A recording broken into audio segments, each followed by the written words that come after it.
Una, tanggalin ang lahat na matutulis sa bagay sa inyong katawan. Second, untanggle all tapes from the vest.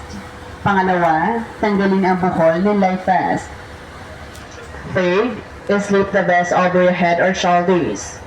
Pangatlo, isuot ang vest sa leeg at balikat. Fourth, take tape around your waist, chest, and neck. Make sure that all ends are secure and tight.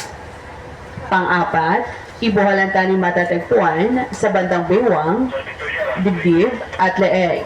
Isiguraduhin po lamang na nakatali itong mabuti. Familiarize exit points nearest your respective accommodations. They are found in the both sides of the forward, midship, and aft section of the vessel. Alamin ang lahat ng labasan sa inyong akomodasyon. Makikita po ito sa magkabilang bahagi, sa bandang unahan, gitna, at dulo ng ating barko.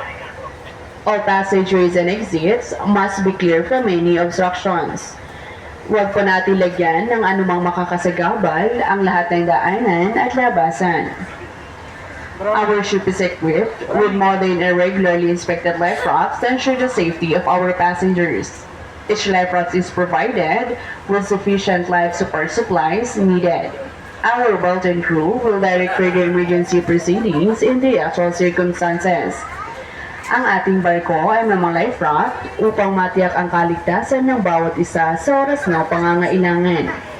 Ang bawat life raft ay may sapat na kagamitan para sa anumang emergency.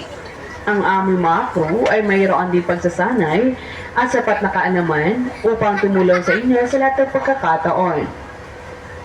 Ladies and gentlemen, you have just seen the proper way of using the life vest. If you have more questions, please don't hesitate to approach and our crew will be more than glad to assist you.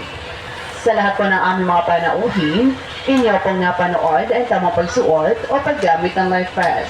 Kung may karagdagang katanungan, huwag po mag-atubling humingi ng tulong sa ating mga crew. Thank you and have a pleasant trip with us. Maraming salamat po at maligayang paglalakbay.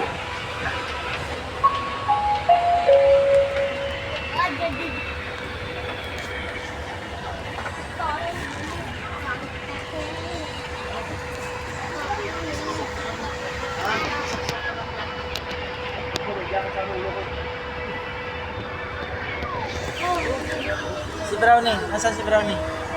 Brownie! Kaway, Brownie!